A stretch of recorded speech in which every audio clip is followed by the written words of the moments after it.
Hello, ನನ್ನ ಹೆಸರು professor doctor Parampalli ಸುರೇಂದ್ರಪಾದ್ಯ ಅಂತ ಹೇಳಿ. ಈಗ ನಿಮಗೆ ಚಾಂದ್ರಮಾನ ಯುಗಾದಿ ಭವಿಷ್ಯವನ್ನು ಕರ್ಕ ಸಿಂಹ ಕನ್ಯಾ ರಾಶಿಗಳಿಗೆ ತಿಳಿಸಲಿಕ್ಕಿದ್ದೇನೆ. ಮೊದಲಿಗೆ ಇದು 6ನೇ ತಾರೀಕು ಏಪ್ರಿಲ್ ಬರುವಂತಹ ಒಂದು ಹೊಸ ವರ್ಷ ಪರಿವರ್ತನ. ಓಕೆ, ಹೊಸ ವರ್ಷದ ಒಂದು ಭವಿಷ್ಯ. ಹೊಸ ವರ್ಷದಲ್ಲಿ ಯಾವುದು ಆಗ್ತದೆ? ಮೊದಲಿಗೆ 2019 ಜನವರಿ 6 ಪಾರ್ಷಿಯಲ್ ಸೋಲಾರ್ ಎಕ್ಲಿಪ್ಸ್ ನಡೆದಿತ್ತು. 2019 ಜನವರಿ 21ಕ್ಕೆ ಟೋಟಲ್ ಲೂನಾರ್ ಎಕ್ಲಿಪ್ಸ್ ನಡೆದಿತ್ತು. ಜುಲೈ 2ನೇ ತಾರೀಕು 2019 ಟೋಟಲ್ ಸೋಲಾರ್ ಎಕ್ಲಿಪ್ಸ್ ಉಂಟು. ಆಮೇಲೆ ಜುಲೈ 16ನೇ ತಾರೀಕು ಪಾರ್ಷಿಯಲ್ ಲೂನಾರ್ ಎಕ್ಲಿಪ್ಸ್ ಉಂಟು. ಹಾಗೆ ಡಿಸೆಂಬರ್ 26ಕ್ಕೆ ಆನ್ಯುಲರ್ ಸೋಲಾರ್ ಎಕ್ಲಿಪ್ಸ್ ಗ್ರಹಣ ಉಂಟು. ಆಮೇಲೆ ಮೊಗೇರಿ ಪಂಚಾಂಗದ ಪ್ರಕಾರ ಮೇಷ ವೃಶ್ಚಿಕಕ್ಕೆ ಆಯ 14, ವ್ಯಯ 14. ನೋಡಿ, ಬಹಳ ಚೆನ್ನಾಗಿದೆ. ವೃಷಭ ಮತ್ತೆ ತುಲಾಕ್ಕೆ ಆಯ 8, ವ್ಯಯ 8. ಮಿಥುನ ಮತ್ತೆ ಕನ್ಯಾಕ್ಕೆ ಆಯ 11, ವ್ಯಯ 5. ಕಟಕಕ್ಕೆ ಆಯ 5, ವ್ಯಯ 5. ಸಿಂಹಕ್ಕೆ ಆಯ 8, ವ್ಯಯ 14. ಧನುರ್ ಮತ್ತು ಮೀನಕ್ಕೆ ಆಯ 2, ವ್ಯಯ 8. ಮಕರ ಮತ್ತು ಕುಂಭಕ್ಕೆ ಆಯ 5 ಹಾಗೂ ವ್ಯಯ 2. ಅದೇ ಉಡುಪಿ ಕೃಷ್ಣ ಪಂಚಾಂಗ ಆಧಾರಿತ ಮೇಷ ವೃಶ್ಚಿಕ ಆಯ 2, ವ್ಯಯ 11. ವೃಷಭ ತುಲಾ 11 ಆಯ 5, ವ್ಯಯ. ಮಿಥುನ ಕನ್ಯಾ 14 ಆಯ 2, ವ್ಯಯ. ಕಟಕ 8 ಆಯ 2, ವ್ಯಯ. ಸಿಂಹ 11 ಆಯ 11, ವ್ಯಯ. ಧನುರ್ ಮತ್ತು ಮೀನ 5 ಆಯ 5, ವ್ಯಯ. ಮಕರ ಕುಂಭಕ್ಕೆ 8 ಆಯ 14, ವ್ಯಯ. ಅದೇ ನಕ್ಷತ್ರಗಳ ಪಟ್ಟಿ. ಕೇತು ನಕ್ಷತ್ರಗಳಾದ ಅಶ್ವಿನಿ ಮಘ ಮೂಲಕ್ಕೆ 2 ಆಯ. ಶುಕ್ರ ನಕ್ಷತ್ರವಾದ ಭರಣಿ ಪುಬ್ಬ ಪೂರ್ವಾಷಾಢಕ್ಕೆ 11 ಆಯ. ಆಮೇಲೆ ವ್ಯಯ 5. ಅಶ್ವಿನಿ ಮಘ ಮೂಲಕ್ಕೆ ವ್ಯಯ 5, ಆಯ 2. ಕೃತಿಕ ಉತ್ತರ ಉತ್ತರಾಷಾಢ ಸೂರ್ಯ ನಕ್ಷತ್ರಕ್ಕೆ ಆಯ 11, ವ್ಯಯ 11. ರೋಹಿಣಿ ಹಸ್ತ ಶ್ರವಣಕ್ಕೆ ಆಯ 8, ವ್ಯಯ 2. ಮೃಗಶಿರ ಚಿತ್ತ ಧನಿಷ್ಠ ಕುಜನ ನಕ್ಷತ್ರಕ್ಕೆ ಆಯ 2, ವ್ಯಯ 14. ರಾವಿ ನಕ್ಷತ್ರ ಆರ್ದ್ರ ಸ್ವಾತಿ ಶತಭಿಷಕ್ಕೆ ಆಯ 14, ವ್ಯಯ 14. ಗುರು ನಕ್ಷತ್ರವಾದ ಪುನರ್ಸು ವಿಶಾಖ ಪೂರ್ವಭಾದ್ರಕ್ಕೆ ಆಯ 5, ವ್ಯಯ 5. ಆಮೇಲೆ ಶನಿ ನಕ್ಷತ್ರ ಪುಷ್ಯ ಅನುರಾಧ ಹಾಗೂ ಉತ್ತರಾಭಾದ್ರಕ್ಕೆ ಆಯ 8, ವ್ಯಯ 14.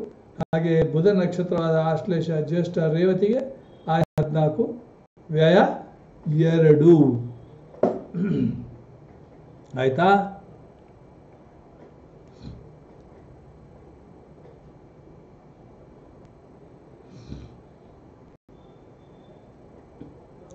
ಆಮೇಲೆ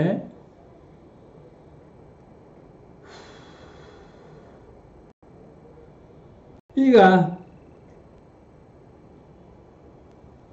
ಗೋಚಾರ ಫಲ ಹೇಳಲಿಕ್ಕಿದ್ದೇನೆ. ಆದರೆ ಗೋಚಾರ ಫಲ ಹೇಳುವ ಮೊದಲು ಯಾವ್ಯಾವ ಗ್ರಹಗಳು ಎಲ್ಲೆಲ್ಲಿ ಹೋಗ್ತವೆ ಅಂತ ತಿಳ್ಕೊಳ್ಳೋಣ. ಅದಕ್ಕೆ ಮೊದಲು ಶನಿ ಯಾವಾಗ ಬಂದಿದೆ? ಶನಿ ಬಂದದ್ದು 26 ಜನವರಿ 2017ರಂದು ಧನುರಿಗೆ ಎಂಟ್ರಿ ಆಗಿದ್ದಾನೆ. ಫೆಬ್ರವರಿ 20, 2020ಕ್ಕೆ ಫೆಬ್ರವರಿ 20, 2020ಕ್ಕೆ ಮಕರಕ್ಕೆ ಹೋಗಲಿದ್ದಾನೆ. ಅದೇ ಗುರು ಗೋಚಾರದಲ್ಲಿ 11 ಅಕ್ಟೋಬರ್ 2018ರಲ್ಲಿ ವೃಶ್ಚಿಕಕ್ಕೆ ಬಂದಿದ್ದು 5ನೇ ತಾರೀಕು ನವೆಂಬರ್ 2019ಕ್ಕೆ ಧನುರಿಗೆ ಹೋಗ್ತಾ ಇದ್ದಾನೆ. ಈ ತನ್ಮಧ್ಯೆ ಮೊನ್ನೆ ಮಾರ್ಚ್ 25ರಿಂದ ಆತ ಧನುರಿಗೆ ಹೊರಟಿದ್ದ. ಏಪ್ರಿಲ್ 22ಕ್ಕೆ ಮತ್ತೆ ವಾಪಸಾತಿ ರಿಟ್ರೋಗ್ರೇಡ್ ಆಗಿ ವಕ್ರಿಯಾಗಿ ವಾಪಸಾತಿ ವೃಶ್ಚಿಕಕ್ಕೆ ಬರಲಿಕ್ಕಿದ್ದಾನೆ. ರಾಹು ಮೊನ್ನೆ ಮಾರ್ಚ್ 7ನೇ ತಾರೀಕಿಂದ ಕರ್ಕದಿಂದ ಇದಕ್ಕೆ ಬಂದಿದ್ದಾನೆ. ಎಲ್ಲಿಗೆ? ಮಿಥುನಕ್ಕೆ. ರಾಹು ಕೇತು ಉಲ್ಟಾ ಚಕ್ಕರ್, ಆಯ್ತಾ? ಅದರಿಂದ ಅಲ್ಲಿ 18 ತಿಂಗಳ ಕಾಲ ಇರ್ತಾನೆ. ಮಿಥುನದಲ್ಲಿ ಮತ್ತೆ ವೃಷಭದಲ್ಲಿ ರಾಹು ಉಚ್ಚ ಅಂತ ನಮಗೆ ಜನಗಳು ತಿಳಿಸ್ತಾ ಇದ್ದಾರೆ. ಅಂದರೆ ಜ್ಯೋತಿಷಗಾರರು ಹಾಗೆ ಕನ್ಸಿಡರ್ ಮಾಡ್ತಾ ಇದ್ದಾರೆ. ಅದೇ ಮಂಗಲ್ ಟ್ರಾನ್ಸಿಟ್ 2019ರಲ್ಲಿ ಎಲ್ಲೆಲ್ಲಿ ಏನೇನು ಕತೆ ಅಂತ ಹೇಳ್ತೇನೆ ನಿಮಗೆ.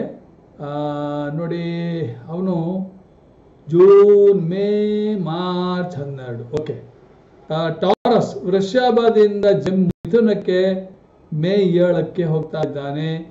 ಮಿಥುನದಿಂದ ಕಟಕಕ್ಕೆ ಜೂನ್ 22ಕ್ಕೆ ಹೋಗ್ತಾ ಇದ್ದಾನೆ. ಕಟಕದಿಂದ ಸಿಂಹಕ್ಕೆ ಆಗಸ್ಟ್ 9 ಹೋಗ್ತಾ ಇದ್ದಾನೆ. ಆಮೇಲೆ ಸಿಂಹದಿಂದ ಕನ್ಯಾಕ್ಕೆ ಸೆಪ್ಟೆಂಬರ್ 25ಕ್ಕೆ ಹೋಗ್ತಾ ಇದ್ದಾನೆ. ಆಮೇಲೆ ಕನ್ಯಾದಿಂದ ತುಲಾಕ್ಕೆ ನವೆಂಬರ್ 10ಕ್ಕೆ ಹೋಗ್ತಾ ಇದ್ದಾನೆ. ತುಲಾದಿಂದ ವೃಶ್ಚಿಕಕ್ಕೆ ಡಿಸೆಂಬರ್ 25ಕ್ಕೆ ಹೋಗ್ತಾ ಇದ್ದಾನೆ. ಆಮೇಲೆ 2020 ಫೆಬ್ರವರಿ, ಇದು ಹೊಸ ವರ್ಷ 2020 ಬರ್ತದೆ. ಆಯ್ತಾ? ಅದೇ ರೀತಿ ಬುಧನು ಏನು ಮಾಡ್ತಾ ಇದ್ದಾನೆ ಅಂದರೆ,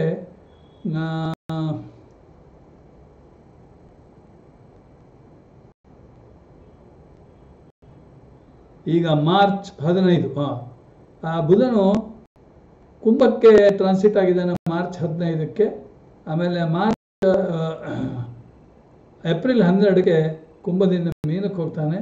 ಮೇ 3ಕ್ಕೆ ಮೀನದಿಂದ ಮೇಷಕ್ಕೆ ಹೋಗ್ತಾನೆ.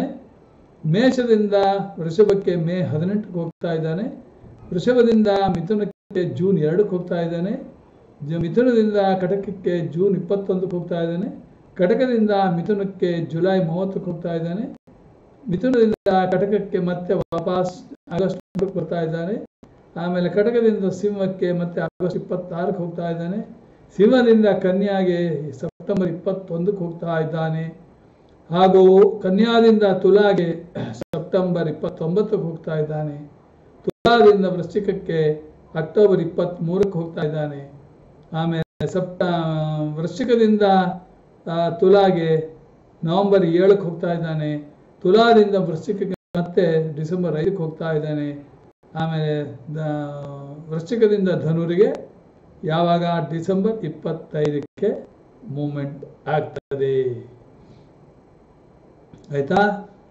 ಇದಾಯಿತು. ಶುಕ್ರನ ನೋಡೋಣ ಈಗ.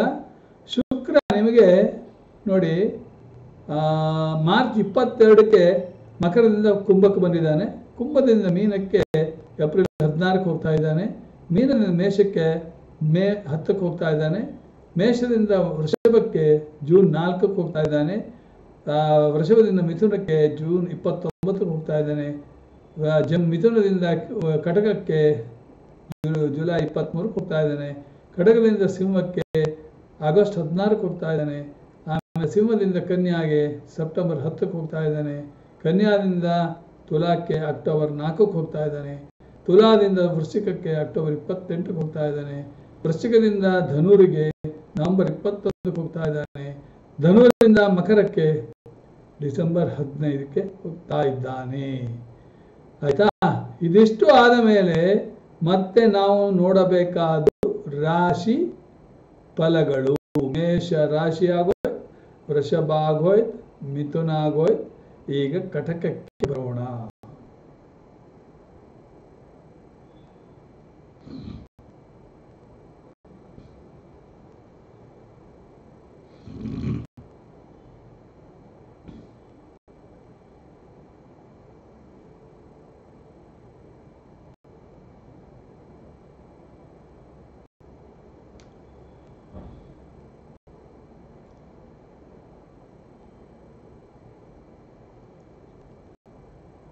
ಮಿಥುನ ರಾಶಿಗೆ ಕಟಕ ರಾಶಿ ಕಟಕ ರಾಶಿಗೆ ಬರಬೇಕಾದ್ರೆ